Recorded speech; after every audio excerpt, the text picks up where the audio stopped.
지난 목요일 날에 저희 교회가 속해 있는 기독교 대한 하나님의 성의 교단 지방의 모임이 있었습니다. 아침에 그 지방의 모임을 갖고, 그리고 10시에는 이제 목요 전도 코이노니아, 우리 여성 지구여자님들과 같이 그 코이노니아를 갖고, 또 점심을 국수로 맛있게 먹고, 그 다음에 오후 일정을 계속 보내고 있는데, 한 오후 3시쯤 넘었을 때 갑자기 몸에 이상을 좀 느끼기 시작했습니다. 속이 울렁거리고 머리가 지끈지끈거리고 막 온몸이 쑤시기 시작하더라고요. 지금은 괜찮아요. 아무튼 그런 가운데 제게 맡겨진 사명이 있으니까 말씀을 준비하고, 또 새벽 예배, 또 금요 예배, 또 주일 예배 말씀을 증거해야 되니까 말씀 준비를 계속 하는데, 불현듯 하나님께서 제게 그런 질문을 던지는 것 같았습니다. 요한아, 힘드냐? 아니에요, 안 힘들어요, 주님. 그렇게 말하고 싶었지만 제 속사람은 그렇게 말하지 않았어요. 예, 하나님, 힘들어요. 그때 주님께서 저에게 이런 말씀을 주셨습니다. 나를 보라, 나를 보라. 조금 생뚱맞은 대화 같죠? 네. 힘드냐? 힘들어요. 날 봐라. 근데 주님을 바라보라는 주님의 말씀이 제게 얼마나 큰 은혜가 되었는지 모릅니다. 사실 몸이 아프면 마음도 어려워지고 속상하기 쉽습니다. 평상시에는 허허허 그럴 수도 있지 뭐, 이렇게 넘어갈 만한 일도 굉장히 예민하게 반응하는 경우가 종종 있어요. 저만 그런 게 아닙니다. 여러분도 분명 그럴 겁니다. 왜 그런가요? 건강했을 때 내 마음껏 움직이던 몸이 아닌 거예요. 몸 내 한 몸조차 제대로 움직이지 못하는 그 상황 속에서 오는 그 답답함이 그 마음을 예민하게 만들고 짜증나게 만드는 경우가 많기 때문입니다. 그래서 성도 여러분, 제가 그 일을 겪으면서 주님께서 제게 그런 말씀을 주셨어요. 요한아, 나는 오죽하겠냐? 정말 말씀을 준비하면서 그것을 깨달았습니다. 왕이신 하나님께서, 예수님께서, 만민을 다스리는 권세가 있는 그분께서 인간의 연약한 몸으로 이 땅에 오시고 얼마나 답답하셨을까? 온 우주의 주권을 가지고 있는 그분이 인간의 연약한 몸을 입고 이 땅에 오셨으니 얼마나 답답하실까? 온 우주를 좌우지할 수 있는 능력의 주님이, 거친 바람도 잔잔케 하시고 죽은 자도 막 일으키시는 그 능력의 주님께서 어째서 답답하게 자기를 체포하고 때리고 모욕하는 악인들을 즉시 징벌하지 않으시고 왜 십자가의 길을 걸어가시나? 왜겠습니까? 왜 왕이신 예수님께서 하나님 나라의 왕으로서의 자존심이 없으셔서이겠습니까? 아니죠. 답답한 우리를 자유케 하시려고 주님께서 답답한 인간의 몸을 입고 오신 겁니다. 다른 이유가 아닙니다. 이 세상에 살고 있는 저와 여러분과 같은 불쌍한 인생들을 구원하시기 위하여 예수님께서 영원한 생명을 여러분에게 주시기 위하여 주님께서 십자가 고난의 길을 걸어가신 겁니다. 예수님을 십자가에 매달아 모욕적으로 죽이기 위해서 유대 종교 지도자들은 예수님을 로마 식민지에서 반란을 주도하는 위험 인물이라고 빌라도 총독에게 고소했습니다. 백성을 미혹하고 로마에 세금을 내지 못하게 하고 자칭 유대의 왕이라고 이야기합니다. 이렇게 죄목을 붙여서 고소했습니다. 그래서 빌라도는 예수님께 네가 유대인의 왕이냐 질문한 거고, 예수님은 그게 너의 판단이냐 아니면 다른 누가 그렇게 말해서 말하는 것이냐라고 되물으시죠. 예수님의 되물음에 빌라도는 어이가 없다는 듯이 나는 유대인이 아니기 때문에 예수 네가 유대의 왕인 것은 내 알 바 아니고, 네가 도대체 무엇을 했기 때문에 너의 나라 백성들이 소위 지도자라고 말하는 대제사장들과 장로들이 왜 너를 내게 데리고 왔냐, 이런 질문을 던졌습니다. 그때 주님은 주님의 나라가 어떤 나라인지에 대해서 말씀해 주셨어요. 이 세상에 속한 나라가 아닌 이 세상을 초월한 하나님 나라가 주님의 나라인 것을 말씀해 주셨습니다. 그 말씀을 들은 빌라도가 예수님이 다시 누군지 질문하게 돼요. 그럼 네가 왕이냐? 왜냐하면 예수님이 나라에 대해서 말씀하셨거든요. 하나님 나라에 대해서 말씀하셨거든요. 네가 왕이냐? 물으니까 예수님이 맞다, 내가 왕이다라고 분명하게 선언하세요. 그리고 아주 중요한 말씀을 덧붙이셨습니다. 우리 본문 37절 말씀을 같이 한번 읽어보겠습니다. 빌라도가 이르되 그러면 네가 왕이 아니냐? 예수께서 대답하시되 네 말과 같이 내가 왕이니라. 내가 이를 위하여 태어났으며 이를 위하여 세상에 왔나니 곧 진리에 대하여 증언하려 함이로라. 무릇 진리에 속한 자는 내 음성을 듣느니라 하신대. 아멘. 예수님은 이 자신이 신문받는 자리에서 주께서 왜 이 땅에 오셨는지에 대해서 증언하셨어요. 진리를 위하여 오셨다는 거죠. 진리를 증언하기 위하여 오셨다는 겁니다. 그분이 바로 진리였다는 거죠. 예수님께서 말씀하시는 진리는 하늘의 진리입니다. 영생을 주시는, 죄인을 구원하여 영생을 주시는 하나님의 진리를 말씀하신 거예요. 그리고 주님은 빌라도에게 진리에 속한 사람은 예수님의 음성을 듣는다라고 말씀하시면서 빌라도가 주의 음성을 듣고 영생 얻기를 원하셨습니다.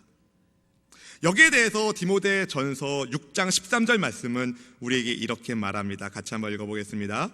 만물을 살게 하신 하나님 앞과 본디오 빌라도를 향하여 선한 증언을 하신 그리스도 예수 앞에서 내가 너희를 명하노니. 본디오 빌라도를 향하여 선한 증언을 하신 예수님.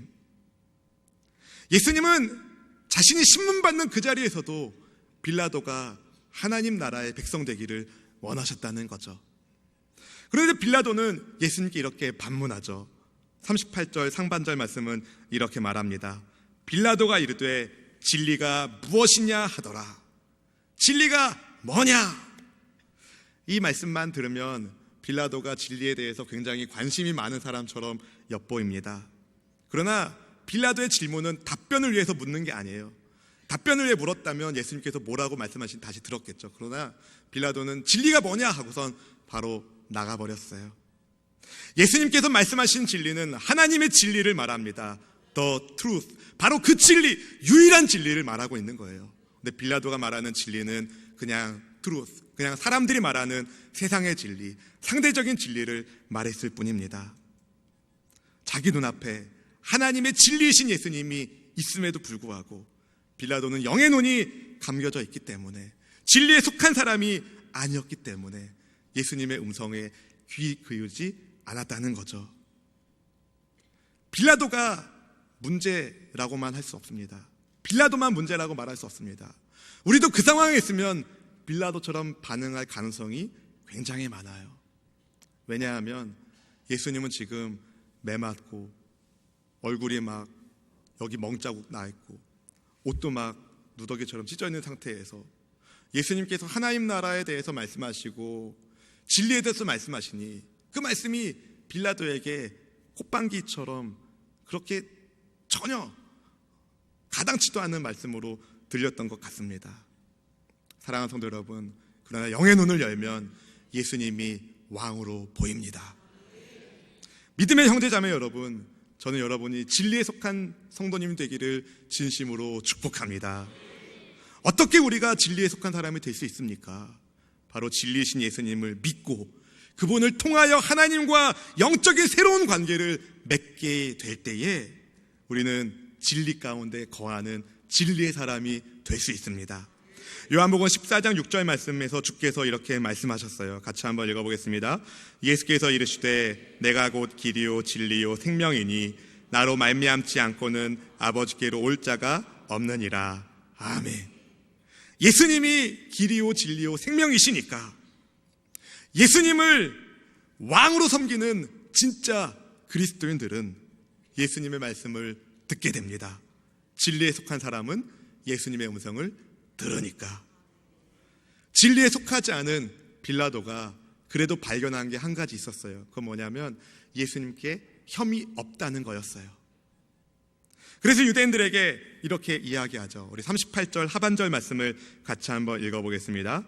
이 말을 하고 다시 유대인들에게 나가서 이르되 나는 그에게서 아무 죄도 찾지 못하였노라. 여러분, 빌라도가 재판장이에요.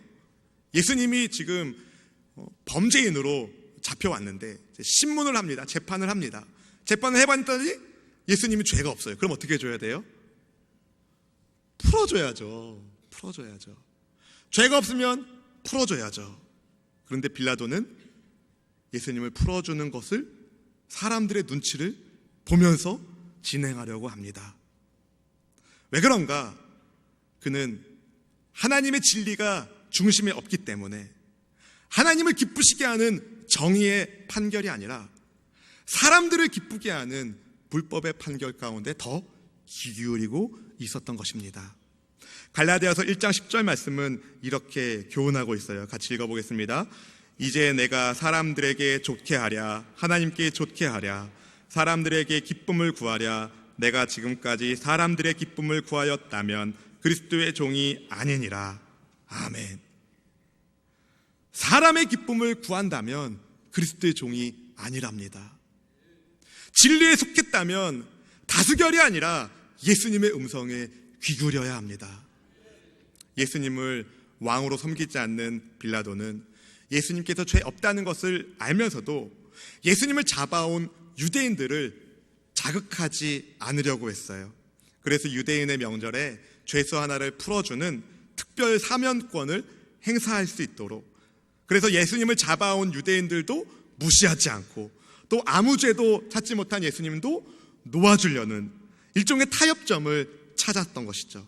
그래서 39절 말씀에 본문에서 이렇게 이야기하고 있어요. 같이 읽어볼까요? 6월절이면 내가 너희에게 한 사람을 놓아주는 전례가 있으니 그러면 너희는 내가 유대인의 왕을 너희에게 놓아주기를 원하느냐 하니. 근데 이런 관례는요, 빌라도에게 전적인 권한이 있는 게 아니에요. 우리나라처럼 뭐 대통령 특별 사면권 해가지고 대통령이 뭐 하는 그런 게 아니라 일반 백성들이 먼저 요청을 해야 돼요. 이 죄수를 풀어주세요. 그럼 그 요청받은 것을 가지고 빌라도가 검토하고 합당하면 놓아주고, 이렇게 절차가 되어 있어요. 마가복음 15장 6절에 그것을 잘 말해주고 있는데요. 마가복음 15장 6절 말씀 같이 읽어볼까요? 명절이 되면 백성들이 요구하는 대로 죄수한 사람을 놓아주는 전례가 있더니. 네, 백성의 요구가 먼저 있는 겁니다. 근데 이때에 백성들이 먼저 요구를 했는데 누구를 요구했느냐? 바라바를 풀어달라는 요구를 먼저 했어요. 그래서 빌라도 생각에 누가 봐도 범죄가 확실한 바라바보다는 죄 없는 예수를 풀어주는 게 더 합리적이다, 더 좋겠다, 그림이 좀 괜찮다, 이렇게 생각해서 야, 바라바 말고 예수를 놓아준 거는 어떻겠냐라는 백성들에게 그런 말을 던진 겁니다. 그랬더니 이런 총독의 제안에 사람들이 어떻게 반응을 보입니까? 우리 본문 40절 말씀 같이 한번 읽어볼까요? 그들이 또 소리질러 이르되 이 사람이 아니라 바라바라 하니 바라바는 강도였더라. 사람들은 죄가 분명한 바라바를 놓아주고 죄 없는 예수님을 죽이라고, 십자가에 매달라고 지금 소리를 지르고 있던 것입니다. 여러분, 바라바는 강도였어요. 우리말 성경에 강도로 번역된 헬라어 단어 레스테스는요, 이 개인적인 욕심을 위해서 범죄 행위를 한 일반적인 강도범을 말하지 않습니다.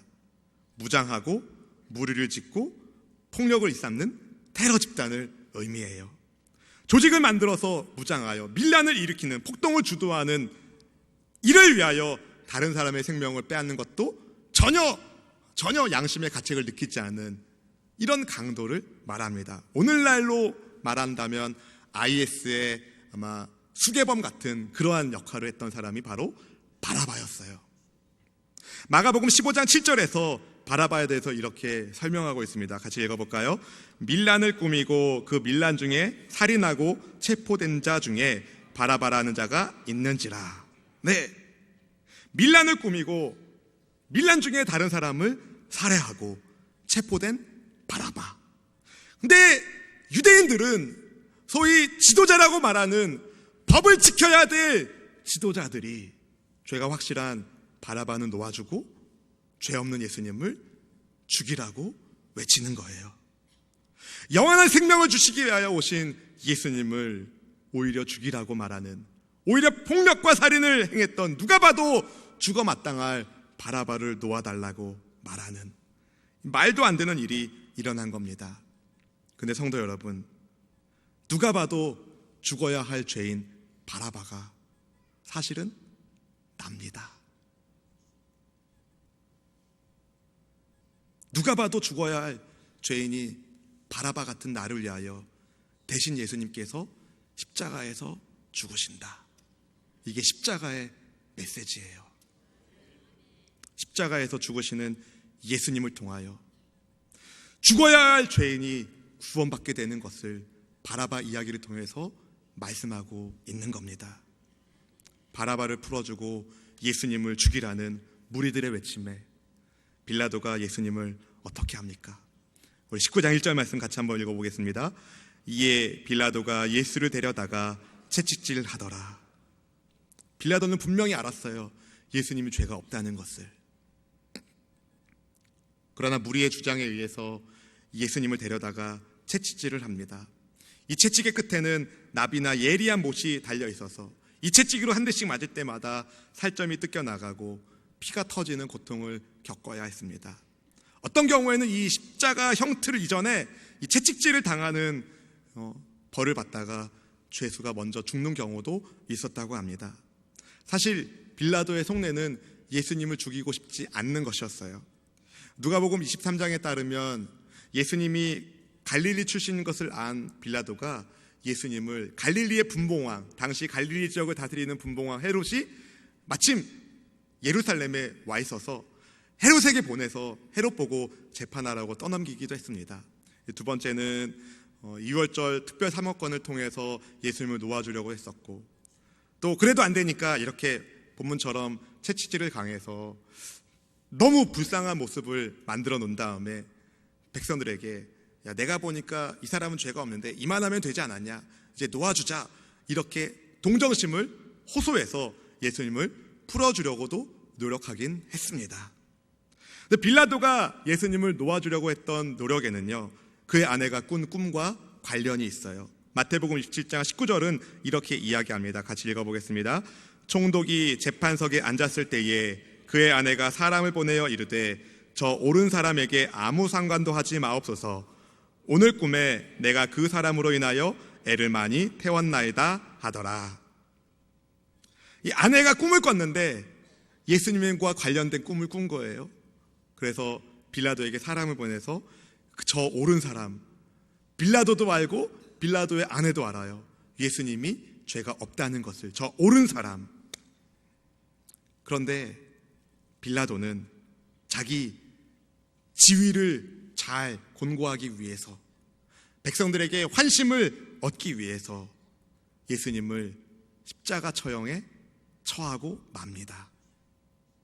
왜 그런가요? 빌라도가 진리에 속한 사람이 아니었기 때문입니다. 진리에 속하지 않은 사람들의 특징이 뭔지 아십니까? 중심이 없어요. 다른 사람이 뭐라고 하는지에 따라서 휩쓸립니다. 많은 사람들이 예라고 했을 때 자기도 예라고 합니다.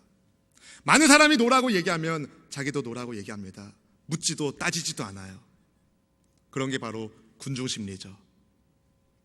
그러나 예수님을 믿는 진리에 속한 사람은 모두가 아니라고 말할 때에 예수님이 예라고 말씀하신다면 예하는 사람이고, 아멘.